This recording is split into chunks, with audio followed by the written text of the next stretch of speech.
अस्सलाम वालेकुम वरहमतुल्लाहि। भाईजान अब्दुल जब्बार मेरा नाम है। सर मैं तकरीबन मुसलसल 2 ਤੋਂ 3 साल तो तकरीबन मेरा मोरियां का मसला, पट्ठियां का मसला और जोड़ां ਦੀਆਂ दर्दां मुसलसल तकरीबन ਜਿਹੜਾ है ना मैनू रहा मसला।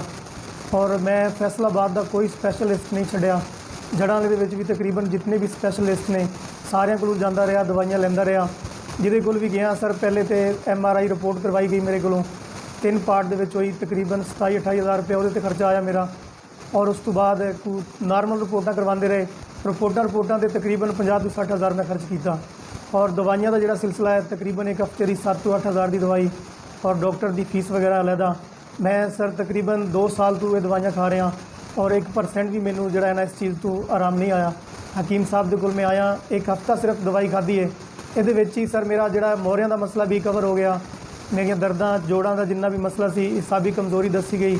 अल्हम्दुलिल्लाह मैं बिल्कुल ठीक हाँ। और तकरीबन मैं अपने जिन्ने भी देखने वाले जिन्ने भी दोस्त हैं सब बहन भाइयों मैं सिर्फ यही मशवरा देवांगा कि अंग्रेज़ी दवाइयाँ जितनियां भी ने इंसान का नुकसान है, इन्हां तो बचो, इन्हां तो परहेज़ करो और जितना हो सकता है इन्हां चीज़ों तो एहतियात करो। क्योंकि एक ये जिहड़ा है इंसान पैसे वालों भी नुकसान करता है अपना और सेहत भी मजीद बिगड़ती है।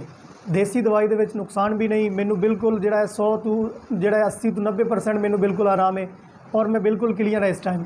तो मैं रिक्वेस्ट कराँगा सारे भाइयों अगे कि इस काम तो बचो, इस नुकसान तो बचो, क्योंकि ये मजीद जोड़ा है बंदा ठीक होने के बजाय नुकसान की तरफ जाता है और इस नुकसान तो बचो। शुक्रिया।